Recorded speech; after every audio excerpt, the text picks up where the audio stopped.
자, 21번 문제입니다. 이렇게 도형을 주고 도형에서 극한의 값을 구하라는 문제는 모의고사에서 자주 나오는 문제입니다.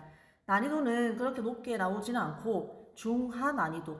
선생님도 몇 번째인지 기억조차 안 날 정도로 어느 정도 쉽게 나오는 문제라서 모의고사에서 나올 때는 반드시 맞춰야 되는 그런 문제가 되겠습니다. 지금 이 문제는 그 중에서도 쉬운 문제라서요. 자, 한번 보도록 하겠습니다. 만약에 이 문제를 틀려가지고 모르겠어서 이 영상을 켠 학생이라면 고2 내용이 어려워서는 아닐 것이고, 이 문제를 풀 때 중학교 도형이 많이 쓰이는데 중학교 도형이 약하면은 이 문제를 틀렸을 수 있을 것 같아요. 자, 같이 한번 보도록 하겠습니다. 중학교 때부터 계속 도형이나 그래프 관련 문제를 풀 때 습관처럼 들었던 것이 문제의 그림에다가 보이는 모든 길이를 다 표시해라 배웠죠. 그래서 지금 A는 A,0이라고 나와 있으니까 밑변 길이는 A인 거고, 여기에서 알 수 있는 모든 길이를 하나하나 다 표시해 보겠습니다. 자, 일단 기본적으로 직각삼각형 등장하면은 피타고라스 정리는 반드시 쓰인다라고 생각을 하면 돼요. 그래서 피타고라스 정리를 적용을 반드시 보일 때마다 그냥 해가지고 빗변 길이는 a제곱 플러스 1의 루트 그냥 적어두고요. 이게 쓰일 겁니다. 그 다음에 많은 학생들이 잘 알고 있겠지만 원에서 반지름이 보이면 그냥 모조리 다 표시. 지금은 벌써 하나가 표시가 되어 있죠. 그러면 여기서 반지름을 2개 더 보이는 것마다 그냥 찾아서 다 표시를 합니다. 웬만하면 문제 풀 때 쓰여요. 자, 이까지 해두고 여기에서 A와 R 사이의 관계식을 찾아서 A와 R 사이의 관계식을 찾아서 이 녀석을, 자, 관계식을 찾는 게 1번이고 여기서 관계식을 통해서 R을 A에 관한 식으로 표현하면 여기가 다 몽땅 A에 관한 극한이 되겠죠. 그렇게 하고 나서 극한을 푸는 것 자체는 보통 아주 쉽게 나오는 편입니다. 자, 여기서 A와 R에 관한 관계식을 어떻게 찾을까 궁리를 해보니까 우리가 중학교 내신 단원에서 많이 배웠던 것 중에 하나가 지금 나와 있는 이 직각삼각형의 넓이와 그리고 직각삼각형을 원의 중심, 내심을 기준으로 나눈 이 세 개의 작은 삼각형의 넓이가 같다라는 사실을 많이 이용을 했단 말이죠. 이거는 뭐 문제 풀 때 워낙에 많이 풀었던 거라서 보자마자 아, 이렇게 푸는 거 하고 기억이 날 겁니다. 근데 문제는 그게 고등학교 문제 풀 때에도 많이 등장한다는 겁니다. 자, 첫 번째 직각삼각형 넓이는 간단하죠. 높이가 1, 밑변의 길이가 A입니다. 그럼 얘는 넓이가 2분의 1 A가 될 거고, 그 다음에 오른쪽에 있는 세 개의 삼각형의 넓이는 이 첫 번째 삼각형은 밑변 길이가 1이고 높이가 R이죠. 사실 이 세 개의 삼각형이 모두가 높이가 다 R입니다. 그 다음에 얘는 밑변 길이가 아까 루트 A제곱 플러스, 그러니까 피타고라스 정리 적용한 거는 반드시 쓰인다니까요. 문제를 풀 때. 거의 안 쓰이는 걸 못 봤습니다. 그러면 우변은, 자, 좌변 넓이는 2분의 1이고 우변의 넓이는 모두가 다 그냥 쌤이 압축해서 설명하려다가 그냥 천천히 풀어서 설명할게요. 첫 번째 삼각형은 2분의 1 곱하기 R 곱하기 1 플러스 두 번째 삼각형은 2분의 1 곱하기 R 곱하기 루트 A제곱 플러스 1 플러스 세 번째 삼각형은 2분의 1 곱하기 R 곱하기 A. 결국에는 2분의 1 R로 묶어주면 2분의 R로 묶어주면 이 괄호 아래는 1 루트 A제곱 플러스 1 A를 다 더한 게 되겠죠. 그래서 보통은 이 과정 없이 그냥 처음부터 2분의 1R, 2분의 1R, 2분의 1R로 묶어주는 편입니다. 뭐 그거는 알아서 하시고, 어쨌든 양변을 그러면은 2분의 1 약분을 해버리고, 이러면은 이제 양변을 이 괄호만큼으로 나눠주면은 R을 쉽게 A에 관한 식으로 표현을 할 수 있겠죠. 그래서 지금까지는 중학교 수학이었습니다. 이 모든 게 중학교 수학이었습니다.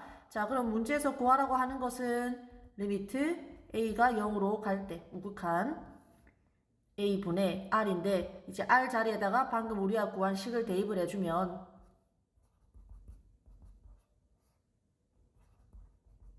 0분의 0골의 극한이기 때문에 a를 약분해주면 극한값은 간단하게 2분의 1이 나오죠. 그래서 고등학교 수학은 이 한 줄이 다인데 어려운 게 없고 보통은 중학교 도형에서 생각이 안 나면 틀리고 생각나면 맞추고 뭐 이런 문제가 될 텐데요.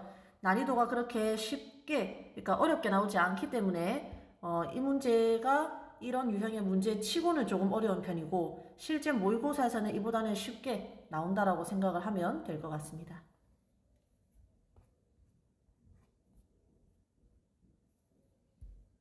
자, 22번 문제입니다. 함수 fx가 모든 양수 x에 대해서 부등호가 두 개 들어가 있는 부등식을 만족시킬 때 보자마자 함수의 극한 대소관계, 샌드위치 정리가 기억이 날 것이고 떠오를 것이고 그 다음에 fx보다는 훨씬 더 복잡하게 구성된 식의 극한값을 구하여라. 그래서 아마 이거는 여기 fx 부분을 제곱하고 양변에 이걸로 나눠서 양변에 리미트 기호를 취해주는 그러한 문제겠구나 라고 생각이 들 겁니다. 실제로 너무 풀이가 쉬워서 이게 왜 22번에 있는지 좀 이해가 안 될 정도예요. 한 가지 특이한 점은 x를 굳이 양수로 제한을 해놨다는 점입니다. 자, 그거는 왜 그러냐면 우리가 부등식에서 간단하게 부등호 기호가 하나만 들어간 부등식을 적어볼게요. b가 a보다 크다고 해서 무조건 이거를 제곱했을 때 부등호 방향이 그대로 보존되는 건 아닌데 단 a와 b가 양수일 때는 이것이 참입니다. 자, 이거는 그래프를 생각해보면 아주 당연한 이야기인데 여기에 예를 들어서 x가 0보다 클 때의 x제곱 그래프를 한번 그려봅시다. 하고 a와 b가 지금 선생님이 b가 a보다 크다라고 가정을 했으니까 b를 오른쪽에 이렇게 그려보면은 아주 당연하게 a제곱의 함수값과 b제곱의 함수값 이 두 개 대소관계가 이렇게 실제로 b제곱이 항상 a제곱보다 크다 이렇게 결정되는 것을 볼 수가 있어요. 그래서 이거 나중에 양변을 제곱할 때도 부등호 방향이 변하지 말라고 x에다가 양수 처리를 해 놓았다고 생각을 하면 되고 이제 본격적으로 문제를 풀어보도록 하겠습니다. 자, 우리는 x라는 힌트를 x제곱으로 바꾸기 위해서 부등식을 양변을 제곱을 할 텐데 x가 양수이기 때문에 4x 플러스 3분의 2x 세제곱 마이너스 3도 0보다 크고 선생님 얘는 항상 양수지만 얘는 항상 양수라는 보장이 없지 않아요 라고 생각할 수 있는데 밑에 문제를 보면 x가 무한대로 가는 상황입니다. 그때는 x가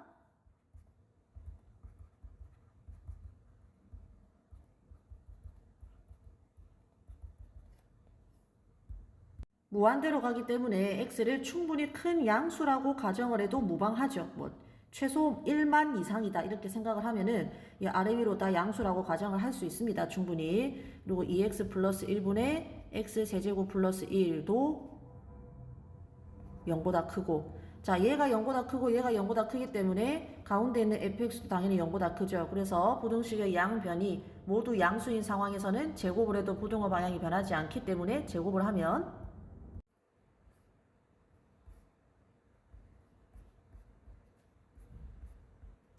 부등호 방향이 변하지 않습니다.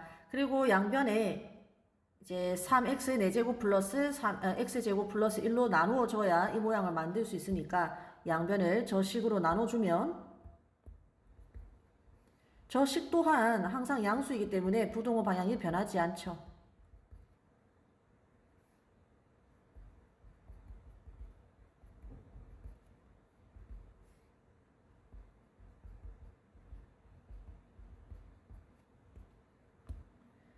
자, 이러고 난 다음에 이제 우리는 이 모양을 가운데 만들었습니다. 그러면은 양변에다가 x가 무한대로 가는 극한만 취해주면 되겠죠.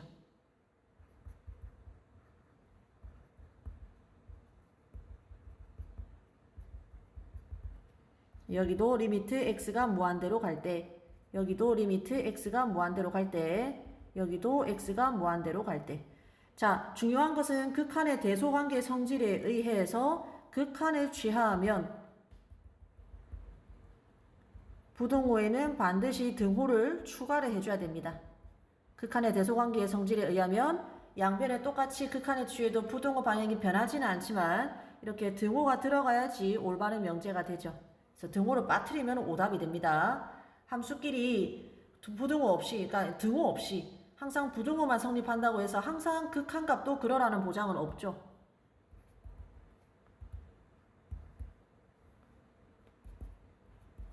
fx가 gx보다 항상 작다고 해서 극한값도 항상 리미트 fx가 gx보다 작으라. 이거는 성립하지 않고 어떻게 해야 성립한다? 극한에 취했을 때는 등호까지 허용을 해줘야 참이 됩니다. 자, 이거는 왜 그런지를 수업 시간에 다 설명을 했으니까 넘어가도록 하겠습니다. 자, 어쨌든 이제 왼쪽과 오른쪽의 극한값을 구해보면 뭐 이거는 6차식분의 6차식이기 때문에 22번 문제를 풀 정도 학생들이라면은 선생님 설명 없이도 쉽게 구할 수 있을 거예요. 분모의 최고차항 계수가 3 곱하기 16이고 분자의 최고차항 계수가 4. 따라서 약분하니까 12분의 1이고 여기도 구해보면은 12분의 1이 나옵니다.